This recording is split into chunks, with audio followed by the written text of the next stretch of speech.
if I'm asked to describe what I think has happened to a child whose body has been maimed by a priest and whose psyche has been, and sexuality has been destroyed at the age of 5, as, say, the recent Belgian bishop's nephew had to undergo, the Pope only protesting when the police took an interest in the matter.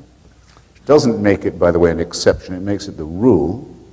But I could have picked another example. I say, if I was asked what's happened to this kid, I'd say his soul has been destroyed. I wouldn't say that with any embarrassment at all. I would need an extra word. It would be not enough to say this kid has been abused. Right? This is pathetic. Our language, our secular language, our journalistic language is in grave danger, I think, of becoming morally emaciated.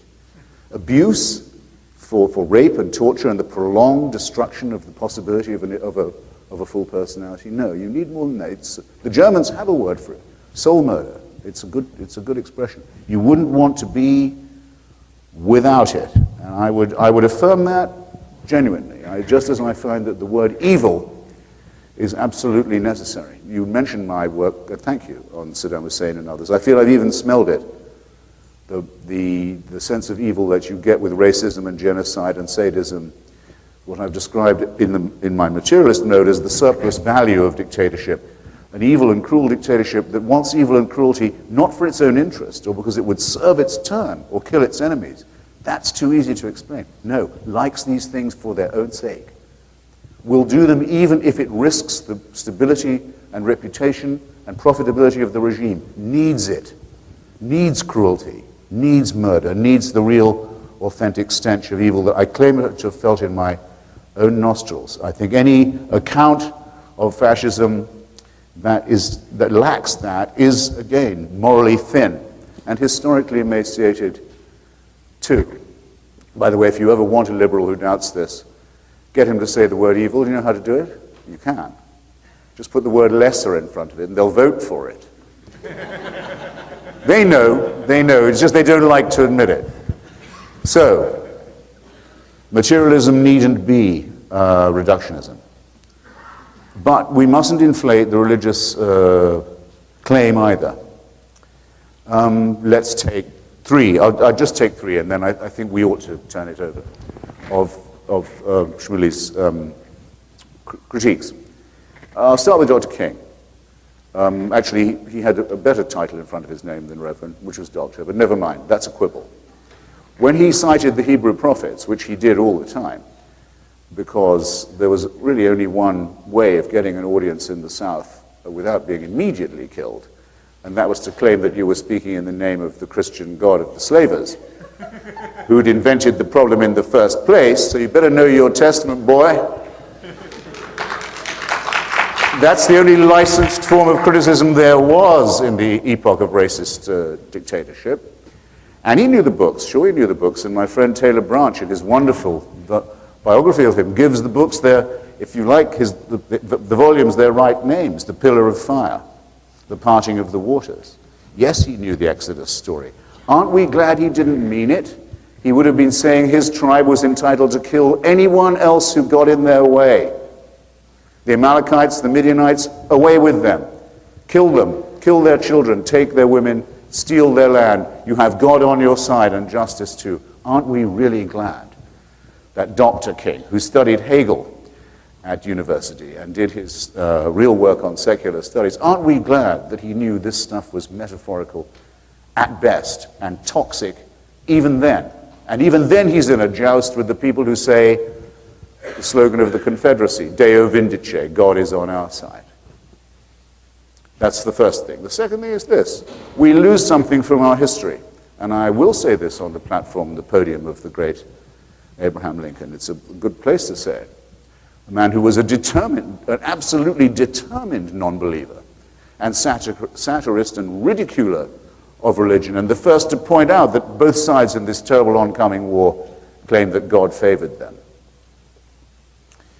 Who now remembers, look what we've lost in our culture and our discussion of the struggle against racism. Who in school, I ask you who are parents, who in school is taught the name of Bayard Rustin, the great American socialist and social democrat and originator and organizer of the March on Washington? And original gay activist and persecuted and framed by the FBI for that too. Forgotten. Who knows the name of A. Philip Randolph, the great organizer of black American labor, a wonderful trade unionist and politician who organized a march on Washington for equal rights when Franklin Roosevelt was president, long before Dr. King had even been born. Obliterated from our story and our culture because don't have Reverend in front of the name. And if you want to pose as ethical, do like Sharpton does. Get called the Reverend now. Then there's nothing you can't do or say. No pose you may not strike. This is not encouraging. Now, last, and I think dolorously, but inevitably, because it never doesn't come up, I'm not a member of a faction that goes out and shoots people and burns their churches and burns their books if I feel offended. I hope that's clear. If it isn't clear, I feel I'd better give you the reassurance now. You can say what you like about Marx and Darwin and Einstein and burn their books. You know, I won't care, and I won't come burn your church or your house. And I don't get appeased by the Joint Chiefs of Staff or the head of Central Intelligence or the President either, as if I might. But I don't want that kind of respect, thanks.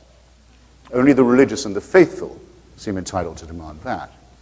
But I do mind being insulted all the same. I have a certain residue of self-respect, which, though it won't survive me, means a little to me now. And religious people are often unaware of it. They'll say things fantastically rude on first meeting, like, oh, you don't believe in God? Where do you get your ideas of right and wrong from? What? The Pope says at the intaking of the capital city of the Albigensians, a Christian heresy, Simon de Montfort, as general, said, you want me to kill them all? How will I know who's an Albigensian? So kill them all. God will know his own. The Hamas people interviewed in Gaza recently by the Palestinian correspondent, a very brave woman, the New York Times, said, what do you mean you're shooting people in the hospital? Says to this humanoid. Says, we're doing them a favor. If they're good Muslims, they'll already be in paradise. These people want to know how I get my ideas of morality without a belief in the totalitarian power of the supernatural. I object. I don't like being talked to in that tone of voice. And I hold it down.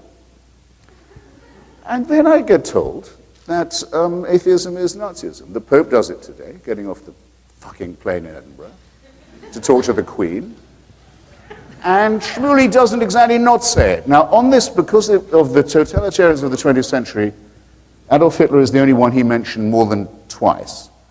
Because I can't do them all, though, believe me, I will if you press me. I'll just take the Führer.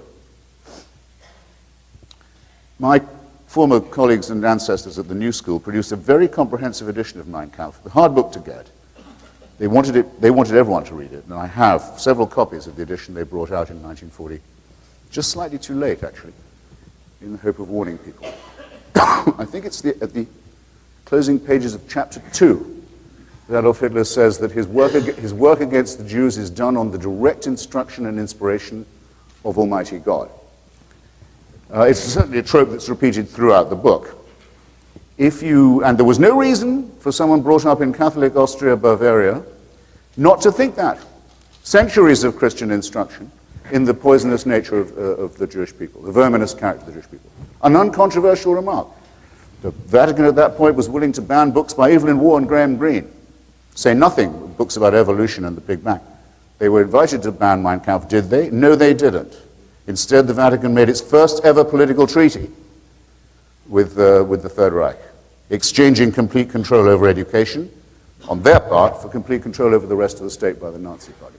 What did it say on the belt buckle of every single member of the Nazi army? What did it say? Gott mit uns. Do you want me to translate? It says God on our side, in German. If you took your oath to the Führer, how did it have to begin? I swear in the name of Almighty God, my undying fealty to Adolf Hitler. Shmuley, I won't take it from you. I'm sorry. I don't want to spoil a relatively friendly evening either. Don't you dare bring this up again. I can take a lot.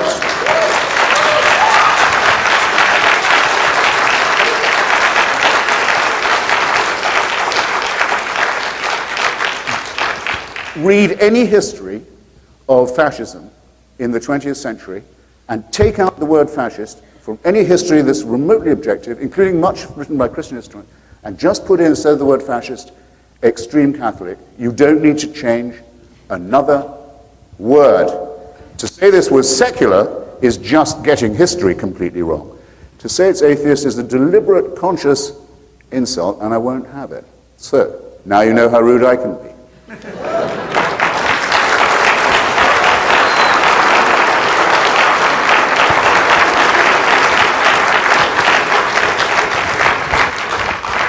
Soul death and the destruction of the soul. The soul, yes. And what is, for you, what is the soul? It would be like saying, it's like reducing love to sex, if you wish. You can do it. I mean, we've all tried. Often after being, shall we say, disappointed in love, I say, why did she, if it was a she, why did she give me such, what is she up with, a rag, a bone, a hank of hair, a bunch of hormones? What the hell? What was all that about? Yeah, but you keep telling yourself, keep asking yourself, you won't come up with the answer. I'm just putting it anecdotally. If you took out the word soul, if you took out the word evil, if you took out the word spirit, Marx can't discuss religion without saying it's the spirit of a spiritless situation. If you describe an event or a city as soulless, everyone knows what you mean. It's somehow necessary. We couldn't. All I can say, that's as with the word numinous, is that it's the penumbra. It's what you can't quite see, but we can't do without it, especially sins, which I should have said earlier. I mean, the great delight of being alive now is that we do know, though we know less and less, we know less and less about more and more, at least. And we are on the verge of extraordinary discoveries, both about our own nature and interior, from the genome and other things, and about the cosmos. But we know incredibly little about galaxy formation, about how many universes there might be, there are people like my friend and colleague in the atheist movement, Sam Harris, a great neurologist, who think the NDE, near-death experience stuff, may be all nonsense, not unlike spiritualism, but the possibility of consciousness, in some sense independent of the physical brain, is worth examining, and there's work being done in it. If he's interested in that, then so am I. So if that were possible, then that would be something that would live on past the body. I think there would need to be bodies still around to, so to speak, transmit it. I don't think it's not going to be in a stratosphere, or it's not the word I'm looking for. Stratosphere. It's not going to be in some astral plane that these things are resolved. One will need to have minds made of meat in order to process them, print them. There'll have to be events like this where they can be debated. But yes, there will be. We live on the verge of extraordinary discovery. So you would. But I don't think they will lead to a supernatural. They will not lead to our discovering a supernatural plane of which we were hitherto unaware. But if it's not something within nature, and if it's not something material, it would, by definition, be supernatural. Maybe not religious, but it would be supernatural. Well, the religious people have tended in the past, because look, here's the great contradiction of being religious, and Shmuley's exemplified it in a very amiable way this evening. If you are a person of faith, then that's what you are a person of. Especially in Christianity and Islam, it's the strength of your faith that is your merit. It's your willingness to believe and to risk your life for it, no matter what. Do you affirm it? Yes, I do. How does it go? They say it 5 times a day. There is no God but God, and Allah is his messenger. You notice the first 4 words are exactly right. Yeah. And Muhammad. There is no God but God, and Muhammad is his messenger. The first 4 words are exactly right. There is no God. So 5 times a day, millions of people around the world unknowingly speak 4 words of complete truth. Progress of a kind. But it's the faith that is the merit. What do they want evidence for? They're never going to get any evidence for that. The merit is the faith. So as soon as they say, and by the way, it is possible to make night journeys to Jerusalem on a horse, the faith shrivels. It shrivels. And Christianity has given itself away repeatedly on this. It now says, we didn't used to think there was a Big Bang, but